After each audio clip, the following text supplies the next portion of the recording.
नमस्ते मुलांनो, आज आपण मराठी विषयामध्ये दुसरी कविता रोज मातीत ही अभ्यासणार आहोत. ह्या कवितेची कवयित्री आहे कल्पना दुधाळ. जन्म आहे 1978. प्रसिद्ध कवयित्री सीझर कर म्हणते माती, धग असते आसपास, हे कविता संग्रह प्रकाशित. सीझर कर म्हणते माती या पहिल्या कविता संग्रहात महाराष्ट्र साहित्य परिषदेच्या कवी कुसुमाग्रज पुरस्कारासह एकूण 28 पुरस्कारांनी व धग असतेच आसपास या कविता संग्रहास महाराष्ट्र फाउंडेशन च्या पुरस्काराने सन्मानित करण्यात आलेले आहे. इतक्या सर्व पुरस्कारांनी या कवयित्रीला सन्मानित करण्यात आलेला आहे. आपण या कवीचे एक सारांश म्हणा किंवा प्रास्ताविक आपण बघूयात की रोज मातीत ही जी कवितेचं नाव आहे याच्यावरून तुम्हाला काय वाटतं की ही कविता कशावर असेल? तर ही कविता माती म्हणजे भूमी, आणि ही जी भूमी किंवा माती आहे हिच्याशी आपण संलग्न असतो, आणि ह्या भूमीशी आणि मातीशी जास्त संलग्न जो असतो तो असतो शेतकरी. रोज मातीत राबणाऱ्या शेतकरी महिलेचे मनोगत या कवितेमध्ये व्यक्त केलेले आहे. की शेतामध्ये शेतकरी, त्याची बायको, अनेक बायका शेतामध्ये काम करणाऱ्या घाम गाळत असतात, कष्ट करत असतात. राबणे म्हणजे किती प्रमाणात त्या कष्ट करत असतील. तर या कवितेमधून त्या महिलेचे एक प्रकारचे मनोगत, तिच्या मनातल्या सर्व गोष्टी या कवितेत दिलेल्या आहेत. आपला स्वतःचा जीवच जणू मातीत रुजवावा, इतक्या मनपूर्वकतेने शेतकरी स्त्री जेव्हा शेतात लावणीसाठी कष्टाची कामे करते तेव्हा कुठे शेतात गोंदनाच्या नक्षीसारखी हिरवीवाई फुले येतात. बघा, आपले मन किंवा एक प्रकारचं अंतकरणाने मनाने, खऱ्या अंतकरणाने मनाने कष्ट करून स्त्री लावणी करत असते पिकांची, फुलांची. खऱ्या अंतकरणाने कष्टाने ती लावणी करत असते. तर ते कष्टाचं फळ म्हणून गोंदनाच्या नक्षीसारखे सुंदर अशी हिरवीगार फुले, फळे आपण शेतामध्ये बघतो. आपल्या ओढगस्त संसाराला हातभार लावण्यासाठी उन्हा तान्हाची पर्वा न करता शेतकरी महिला कांद्याच्या लावणीसाठी व ऊसाच्या लागवडीसाठी अत्यंत कष्टाची कामे करत राहते. बघा, शेतकरी जो आहे तो अतिशय दिवस रात्र, ऊन वारा पाऊस या तिन्ही ऋतूंमध्ये शेतामध्ये राबतो आणि कष्ट करत असतो. त्याचप्रमाणे शेतकरी स्त्रिया सुद्धा आपलं गरीब जीवन, संसार यांना थोडाफार आपला हातभार लागावा यासाठी शेतामध्ये अहोरात्र कष्ट करत असतात, घाम गाळत असतात. खऱ्या अंतकरणाने आणि खऱ्या मनाने ते शेतामध्ये राबतात. तेव्हा कुठे शेतामध्ये सुंदरशी अशी पिकं येतात, फुले येतात, फळे येतात, पूर्ण शेत आपल्याला बहरलेलं दिसतं. पण त्यामागे त्या शेतकरी महिलांचं, शेतकऱ्यांचं हे अतोनात अपार असं कष्ट असतं. तर जेव्हा शेतकरी स्त्री रोज आपले जीवन अशा प्रकारे व्यतीत, शेतामध्ये दिसणारी ही हिरवीगार शेती, हे पीक हे उगीचच आपल्याला दिसत नाही. तर जेव्हा शेतकरी स्त्री रोज श्रमते, कष्ट करते, मरते शेतामध्ये, आपलं सर्वस्व अर्पण करते शेतामध्ये, त्यावेळेस आपल्याला कुठेही हिरवीगार छान शेती मिळते. खरं तर आपला रोजचा उदरनिर्वाह, आपलं खाणं पिणं जे काय आहे, पोटाची भूक भागते ही शेतकऱ्यांमुळे भागते. खरं तर शेतकऱ्यांनी शेतामध्ये राबलेच नसते तर आपल्याला हे सर्व फळं, फुले, भाजीपाला हे मिळालं नसतं. खरं तर शेतकरी हा आपल्या समाजाचा, जीवनाचा एक अविभाज्य आणि अतिशय महत्त्वाचा घटक आहे. खरं तर आपल्या या समाजामध्ये शेतकरी हा दुर्लक्षित असा आहे. खरं तर खूप चुकीचं आहे. शेतकरी हा प्रधान पाहिजे, समोर पाहिजे किंवा अग्रभागी हवा आहे, कारण की तो आपल्या जीवनातला अतिशय महत्त्वाचा भाग आहे. जसं पैसा, अडका किंवा इतर आपलं काम, धंदे, व्यवसाय महत्त्वाचे आहेत, त्याच प्रकारे त्याच्याशी जोडधंदा किंवा त्याच्याशी एक जोड म्हणून शेतकरी आणि शेतकरी करणारा जो काही काम करतो ते काम हेही अतिशय महत्त्वाचं आहे. त्यामुळे आपल्याला सर्व अन्नधान्य, सर्व काही गोष्टी वेळेवर आणि व्यवस्थित पुरवले जातात किंवा मिळतात. तर आपण हा शेतकरी जो आहे ह्याच्याकडे आपण सहानुभूतीपूर्वक आणि आभारपूर्वक बघणं गरजेचं आहे. तर लेखिका कवयित्री ही आपल्या शब्दात सरळ आणि साध्या शब्दामध्ये ही कवितेमध्ये एका शेतकरी महिलेचं मनातलं वेदना, दुःख ह्या सर्व काही गोष्टी तिने या कवितेमध्ये उतरवलेल्या आहेत. आपण ही कविता पहिली सर्वप्रथम वाचणार आहोत की कवयित्रीने ह्या कवितेमध्ये शेतकरी महिलेबद्दल, तिच्या मनातल्या मनोगताबद्दल काय तिने त्या कवितेत मांडलेलं आहे. सर्वप्रथम आपण ही कविता वाचूया. सरी वाफ्यात कांदे लावते बाई लावते, नाही कांद ग जीव लावते बाई लावते. काळ्या आईला हिरवं गोंदते बाई गोंदते, रोज मातीत मी ग नांदते बाई नांदते. फुलं सोन्याची झेंडू तोडते बाई तोडते, नाही फुलं ग देह तोडते बाई तोडते. घरादाराला तोरण बांधते बाई बांधते, रोज मातीत मी ग नांदते बाई मी नांदते. पुढे बघूया. ऊन लावते बेन दाबते बाई दाबते, नाही बेन ग मन दाबते बाई दाबते. कांड्या कांड्यांनी संसार सांधते बाई सांधते, रोज मातीत मी ग नांदते बाई नांदते. आपण पुढे पिक्चर मध्ये पण बघू शकता, चित्रामध्ये कशा पद्धतीने त्या बायका काम करत आहेत. पुढे आहे. उन्हा तान्हात रोज मरते बाई मरते, हिरवी होऊन माग उरते बाई उरते. खोल विहिरीचं पाणी शेंदते बाई शेंदते, रोज मातीत मी ग नांदते बाई मी नांदते. आपण पुढे बघू शकता की किती कष्टप्रद गावातलं जीवन आहे, की त्या बायका बघा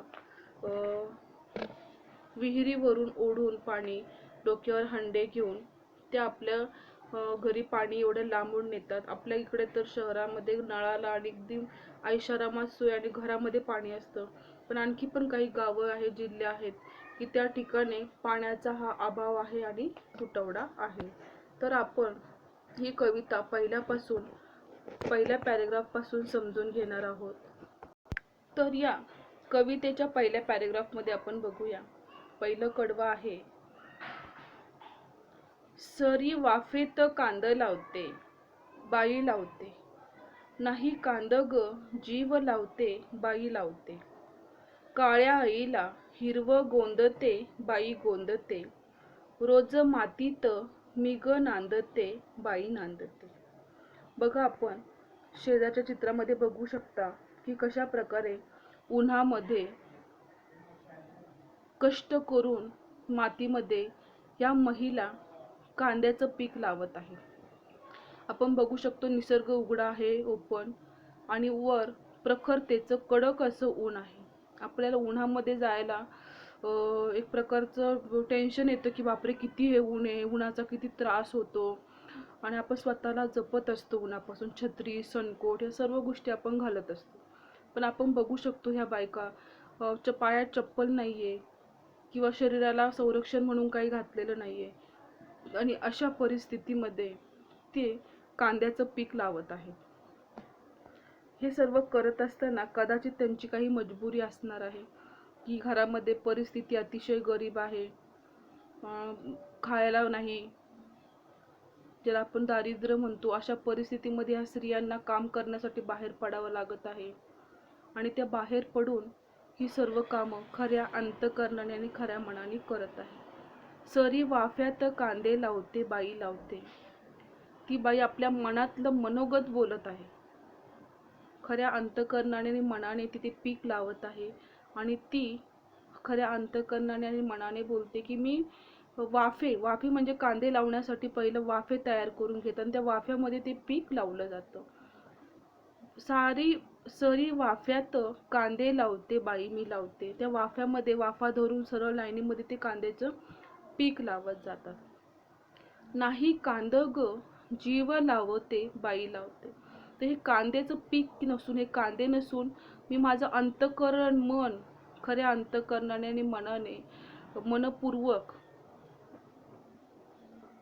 हे पीक मी लावत आहे.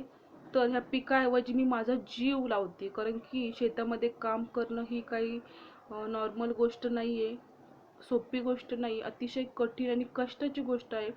जणू काय आपला जीवच ती तिथे लावत आहे. अशा प्रकारे ती आपल्या गाण्यात व्यक्त करत आहे. काळ्या आईला हिरवं गोंदते बाई गोंदते. काळी आई म्हणजे आपली ही मातृभूमी, ही आपली जमीन माती, की ज्यावेळेस शेतामध्ये बघतो की शेतकरी नांगरतो ती जमीन मोठ्या कष्टाने बैलांच्या साहाय्याने. आता सध्या टेक्निकल यांत्रिक युग आहे, ते यंत्राच्या साहाय्याने शेती नांगरतो. पूर्ण शेती ही काळी भोर अशी दिसते नांगरून.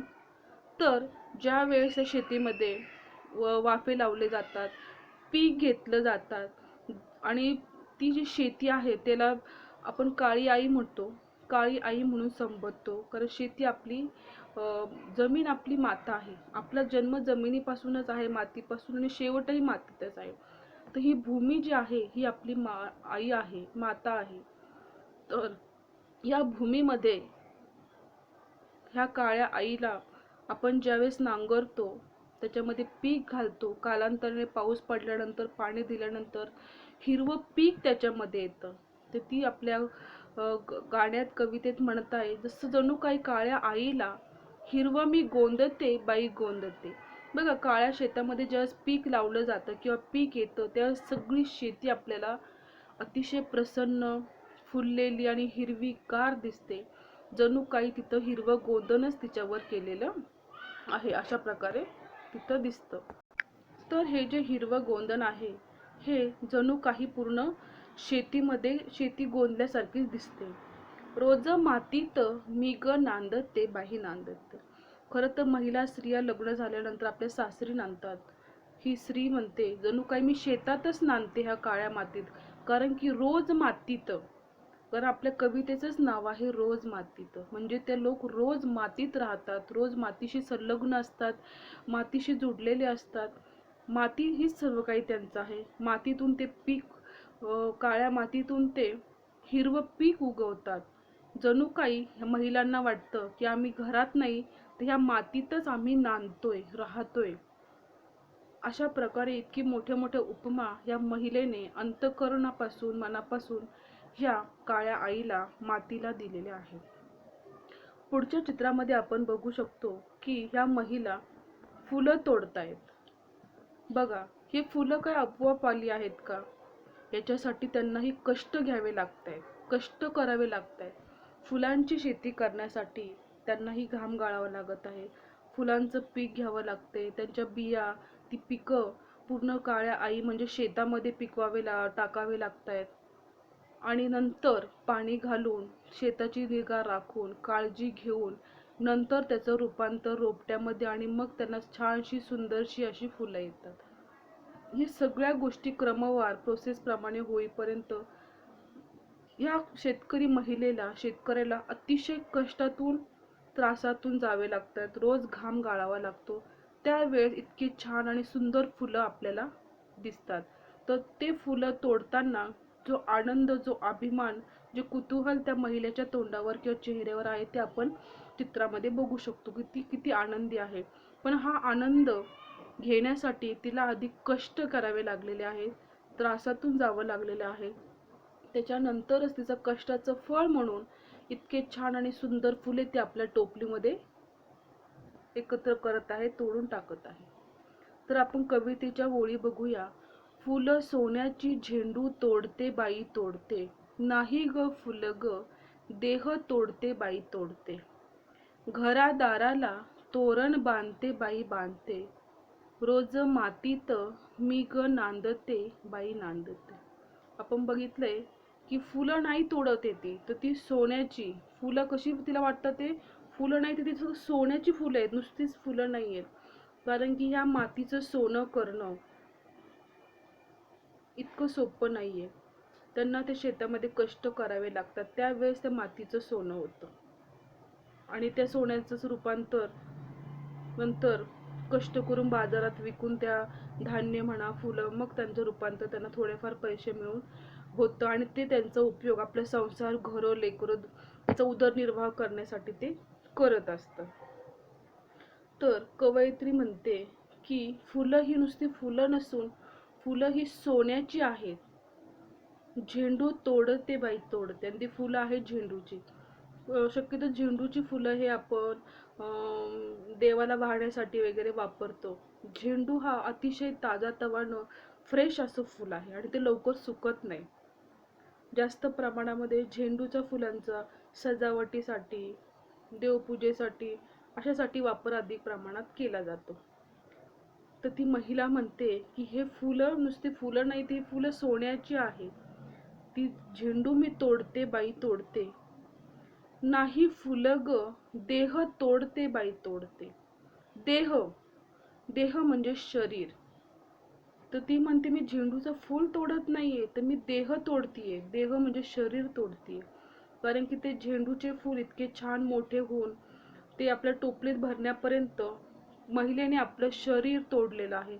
आपलं शरीर त्या मातीमध्ये झिजवलेलं आहे, कष्ट केलेले आहे. ऊन वारा पाऊस सगळ्या परिस्थितीमध्ये त्या महिलेने शेतामध्ये काम केलेलं आहे, राबलेली आहे, दिवस रात्र एक केलेला आहे.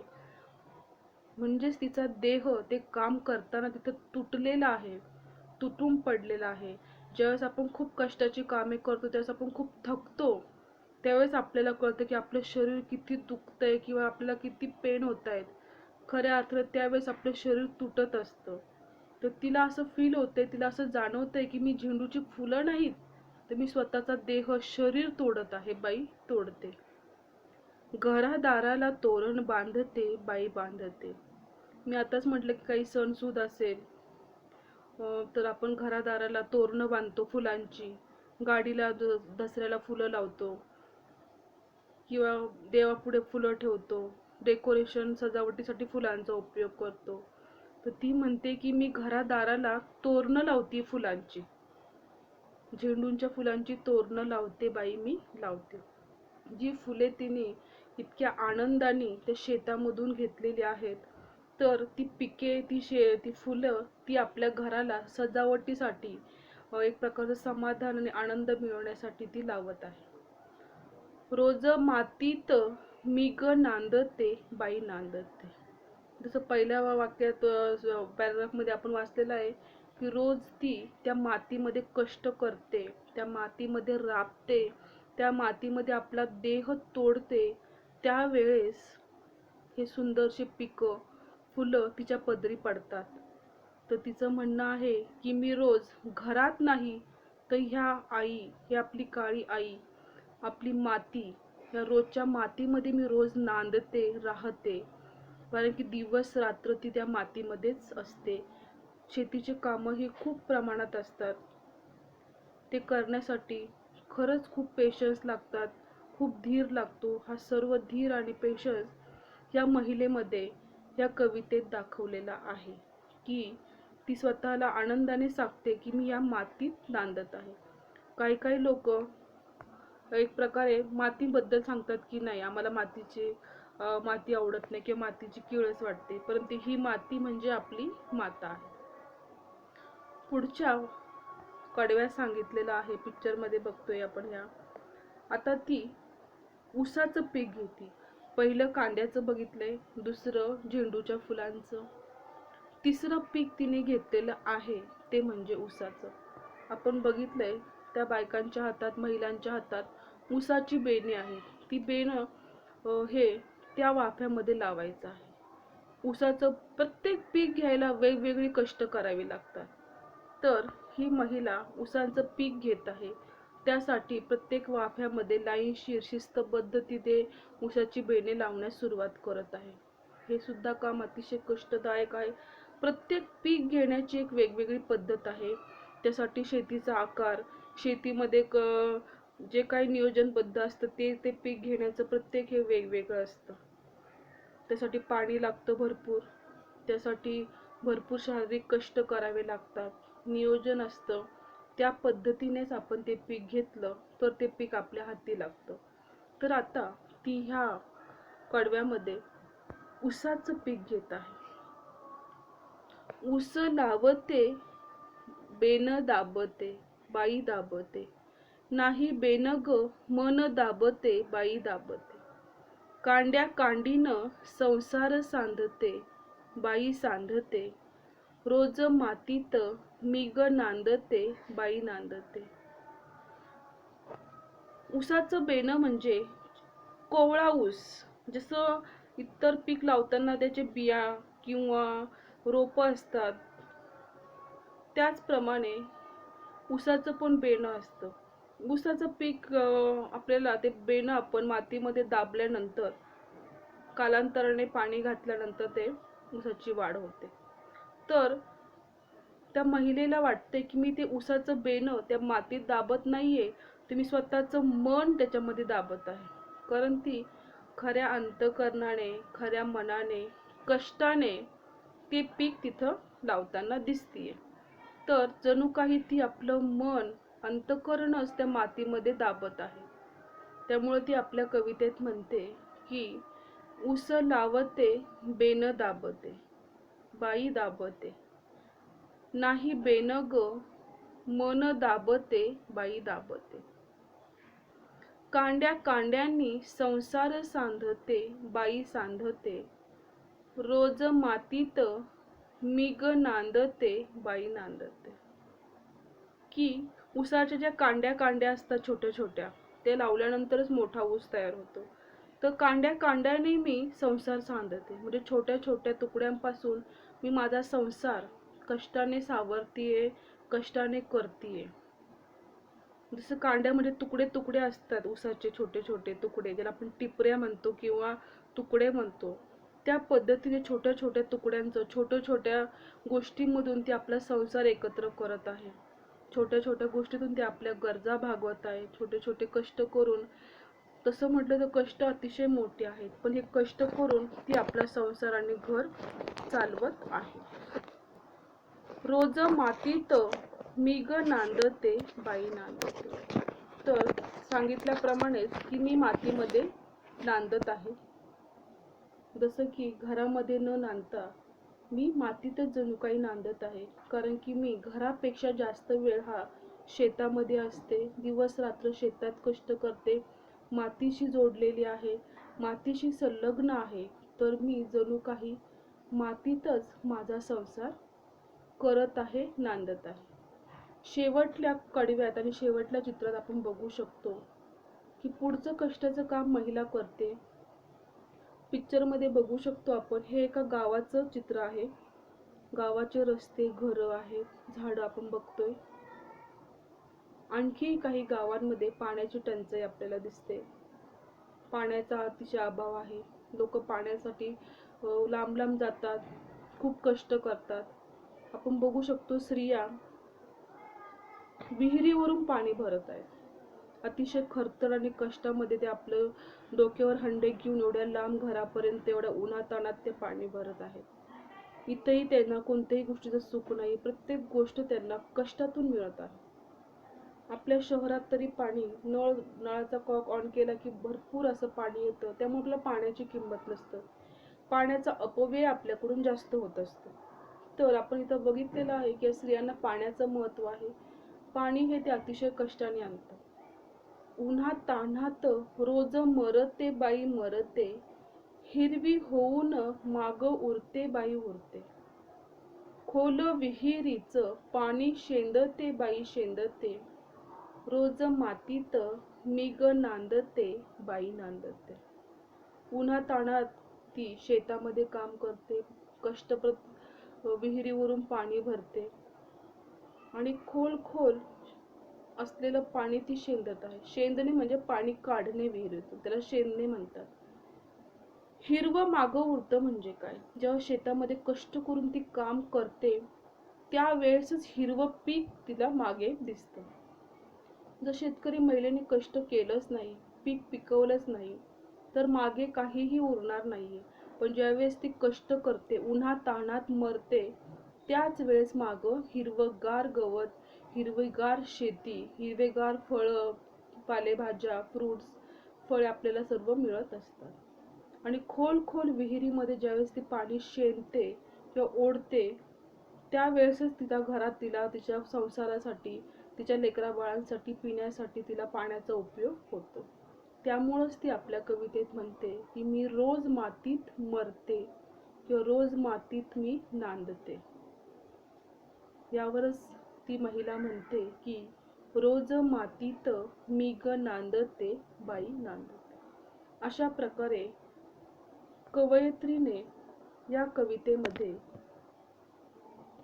एका शेतकरी महिलेचं जीवनाचं वृत्त, मनातले विचार, कष्ट, दुःख, यातना या कवितेच्या ओळींमध्ये प्रत्येक पीक घेताना कशा पद्धतीने तिचं मनोगत आहे ह्या कवितेत अतिशय सुंदर आणि खऱ्या रीतीने रेखाटलेलं आहे.